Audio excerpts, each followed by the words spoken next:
né, mas um prosseguimento de aprendendo com as mulheres da Bíblia. Aprendemos sobre Eva, aprendemos sobre Maria, né? E agora vamos aprender sobre Ana.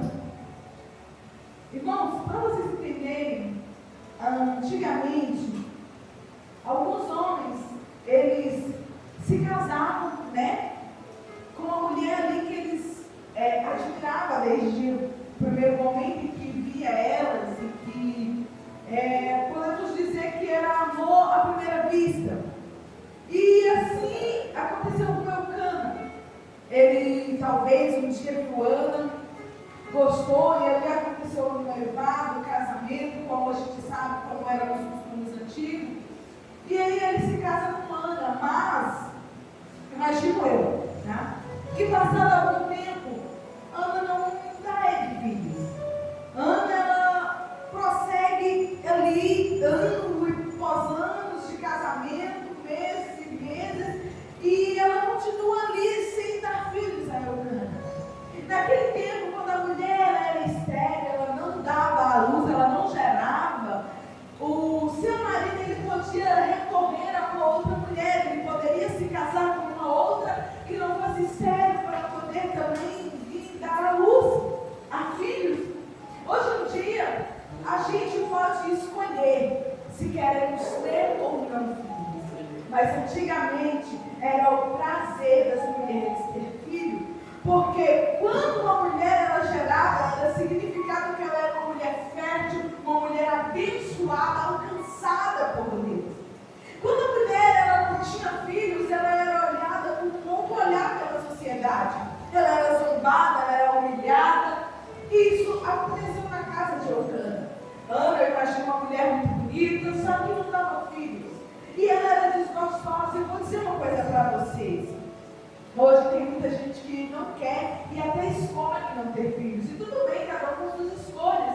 Mas eu acredito que toda mulher, quase toda, a maioria, ela almeja, ela sonha em ser mãe um dia na vida, né? Tanto de menina quanto de menino, não sei, é o desejo da mulher. Naturalmente, foi Deus que deixou esse desejo na gente. Só que aí Ana não gerava. E aconteceu que aí seu marido, Eucana, ele se casa com outra mulher chamada Penina. Eu quero que vocês imaginem o sofrimento de Ana naquela época. A palavra do Senhor fala que o marido dela amava ela, mas porém ela não dava filhos. Imagina você nesse lugar, vindo o seu marido procurar uma outra mulher, porque você era incapaz de dar aquilo que ele precisava para manter o nome dele na linhagem.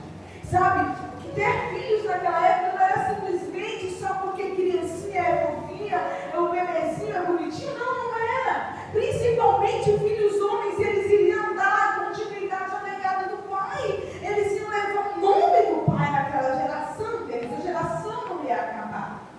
E aí, entrava ano, saía ano, Eucana ia a uma outra cidade, né? Diz a palavra do Senhor, oferecer um sacrifício. Era um sacrifício ritual. E a palavra do Senhor conta que Eucana, na hora de dar sacrifícios ao Senhor, ele dividia ali uma porção para cada um dos filhos de Penina e para Penina também. Sabe que a palavra do Senhor fala que para Ana ele dava uma porção dobrada. Ele dava uma porção duplicada porque ele amava Ana. Embora ela não tivesse filho, embora ela fosse estéril, mas o amor por Ana continuava do mesmo jeito, e por isso ali ele dava uma quantidade mais generosa para ela. Só que isso não bastava. A sua alma estava angustiada, a sua alma estava triste, a sua alma queria filhos, e ela não podia gerar. E naquele dia a Penina irritou ela demais. A palavra do Senhor fala que todo ano, quando Ana estava indo para a casa do Senhor junto com o seu marido, Penina irritava, aquilo acontecia, sabe, na hora de ir para o culto, vamos dizer assim, porque Penina sabia que Eucana só tinha se casado com ela para poder gerar. Penina sabia que Eucana amava Ana, e era muito natural antigamente o homem ele ter simplesmente só para reproduzir, simplesmente só para ter filhos. Antigamente era natural isso. A gente também pode aqui compreender o que Penina sentia. Ela poderia se sentir usada, ela poderia se sentir ali de uma certa forma, vamos dizer, rejeitada. Ela só servia para gerar para aquele homem. Ele não tinha amor por ela, né? Eu quero que você, às vezes, entenda aqui os dois lados. Talvez você se sinta uma pessoa incapaz de fazer as coisas. Talvez você se sinta uma pessoa humilhada, deixada pelos cantos. Muitas das vezes você pode até se sentir, sabe, como se ninguém te amasse. E por outro lado, como Ana, você pode estar sentindo as pressões, sabe, as setas do inimigo contra a sua vida. Mesmo você vindo para o escudo, mesmo você vindo para a igreja, porque eu vou te falar uma coisa, você vir para a igreja não anula, sabe, os sofrimentos, as coisas do dia a dia não anula, elas continuam acontecendo e aconteceu com Ana. Ela estava indo para o templo e Penina irritando. Vamos aí imaginar Penina jogando sotaque.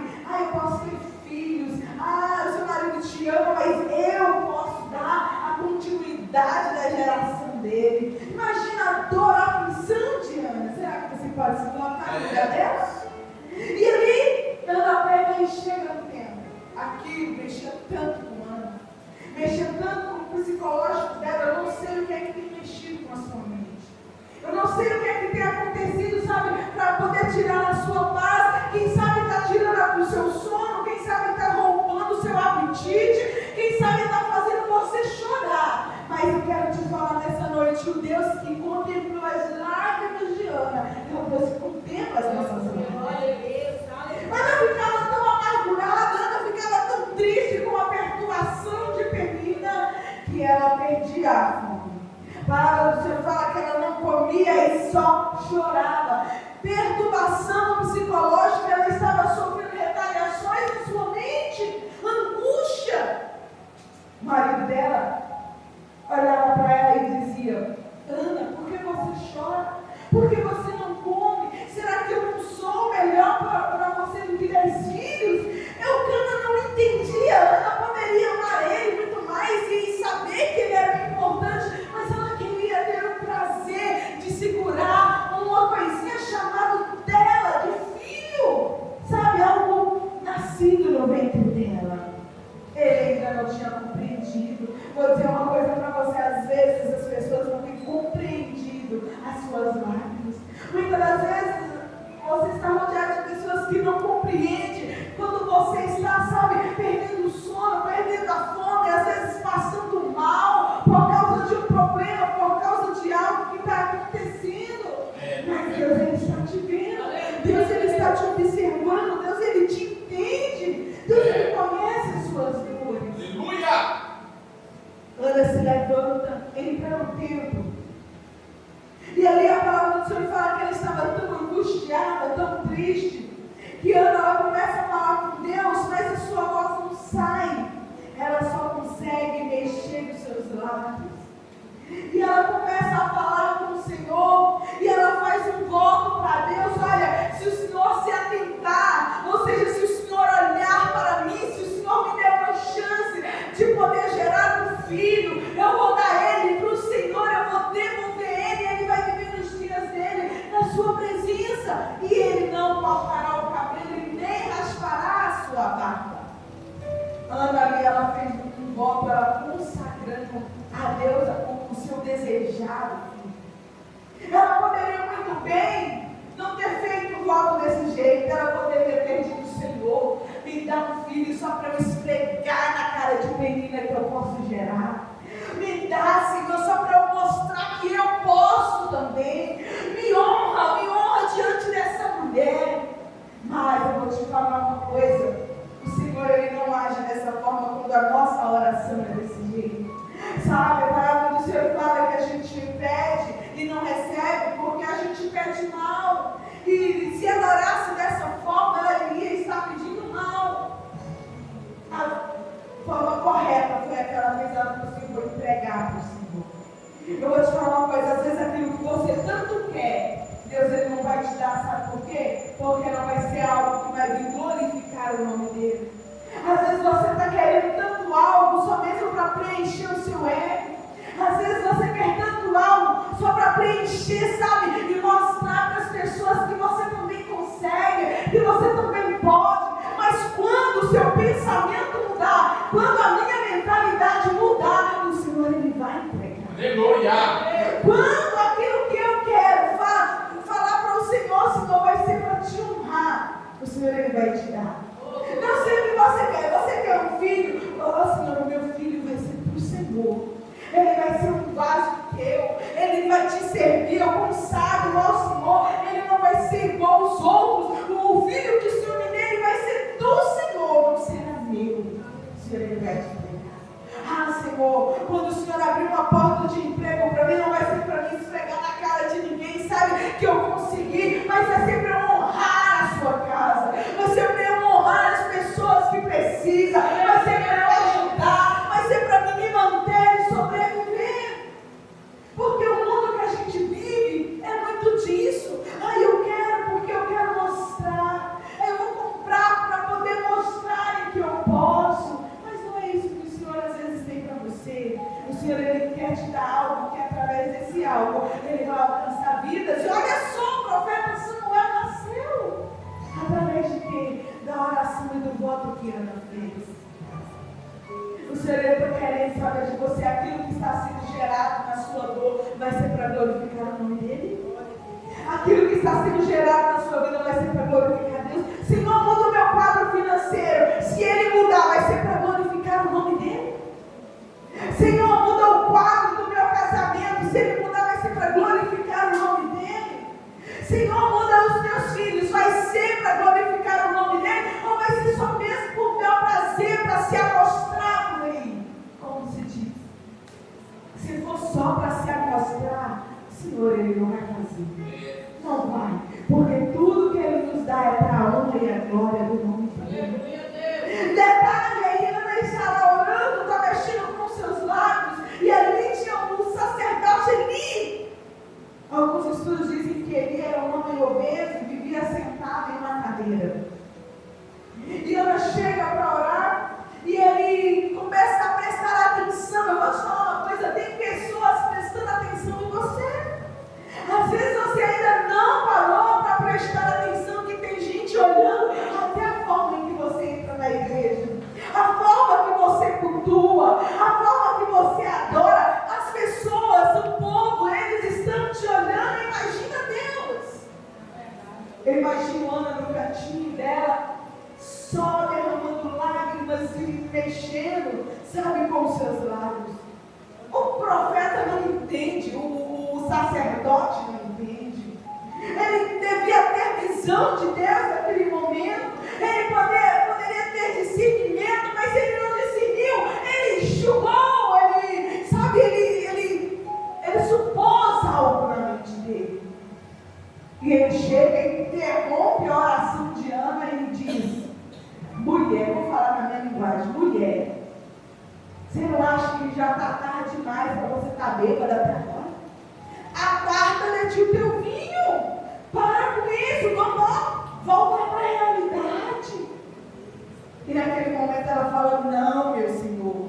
Em algumas versões ela diz assim: não, meu Senhor, não me tenha como uma mulher vadia, não me tenha como uma mulher leviana, sabe, como uma mulher que não tenha nada para fazer. Eu não tenho bebido vinho, eu não tenho bebido bebidas fermentadas, nada forte, mas a minha alma tem estado angustiada.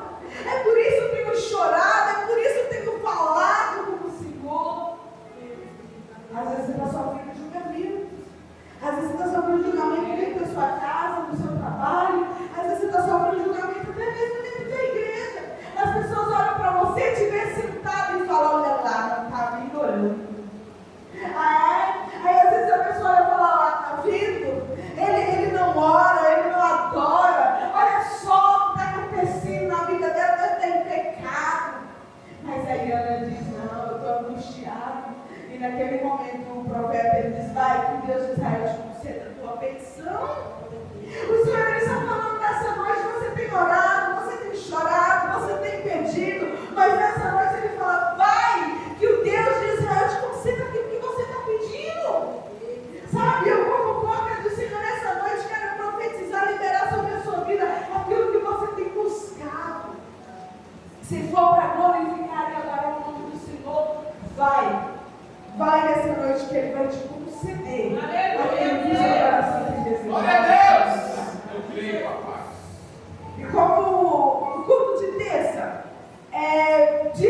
diante da rivalidade de alguém contra você, mesmo diante de um julgamento negativo de alguém contra você, mesmo diante de pessoas que não entendem, porque a gente vê aqui Ana sofrendo com a rival dela, mulher também do seu marido. A gente vê aqui o seu marido que ela não entendia, não compreendia. Eu imagino aqui Eucana, né, se achando, eu sou melhor que nesse filho com essa mulher. Eu sou tão bom para ela, eu dou de tudo para ela, eu dou até porção duplicada e dobrada para ela. Por que ela não está contente? Não entendia a dor dela, não entendia do que ela necessitava. Quando ela chega na igreja, o sacerdote, que significava hoje em dia um pastor, não entendeu as lágrimas dela.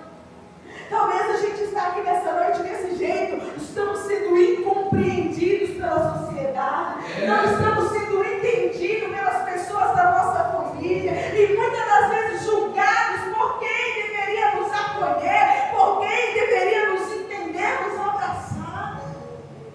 Mas o Senhor está nos ensinando, aprende a não desistir, aprende a pedir, aprende que nem estratégia, faça votos, Senhor. Eu voto ao Senhor isso, que se o Senhor, irmão, Deus, Ele é Deus, Ele faz, Ele acontece da maneira dEle. Ele fala, faz prova comigo, faça provas com o seu Deus, faça, sabe, um plano, uma estratégia de alcançar um milagre, de fazer o impossível acontecer na sua vida, porque Deus, Ele pode fazer isso. O Senhor, Ele pode tudo. A palavra do Senhor fala que passou para conhecer o seu marido, conhecer ele para a palavra, quer dizer que ela teve relações com ele, e ali ela engravida. E é o tempo determinado, né, que é os 9 meses, ela dá a luz a esse menino. E ali ela pega e desmama o menino e leva ele para o templo. E de lá ele não volta, mas ele cresce na presença do Senhor e se torna o profeta Samuel, que ungiu o rei Davi, que ungiu Saul, o profeta que Deus ele usou naqueles tempos. O Senhor, Ele tem tantas coisas para fazer através de mim, da sua vida. Quando você chegar na sua casa, você vai fazer uma análise. Tudo que eu tenho precisado, tudo que eu tenho pedido, tudo que eu quero é para glorificar o nome do Senhor. Se não for, começa a ressignificar, começa a pedir diferente. Muitas das vezes você não recebeu por querer, mas é porque às vezes você tem pedido mal, tem pedido de uma forma, sabe, que não está tocando o coração de Deus. Existem formas de conversar, existem formas de pedir, sabe? Esses dias eu estava ensinando para a Ruth como é que a gente consegue as coisas, né? As irmãs que são casadas para entender. A gente não chega mandando, né? Eu queria algo para o pai dela e ela, faz o quê? Não é assim não. Foi até pelo celular. Eu não falo assim, assim, assim, assim. Aí ela vai gravar. Aí ela, mas será? Foi só aguarda. Aí acabou que o pai dela a resposta, não, tá bom, beleza. Mano, como é que a senhora conseguiu? Eu falei, mas a gente tem que saber pedir. Você tem que saber pedir. Imagina, para Deus é do mesmo jeito. Não, como é que você vai, sabe, tapear a Deus ou as pessoas do seu marido? Não é. Você tem que ter um jeito, você tem que conhecer. Existe uma estratégia, sabe? Só sei que no final ela queria algo que era um pouco assim caro, né, na minha opinião. E ela ia falar com o pai dela assim, não pai, não é caro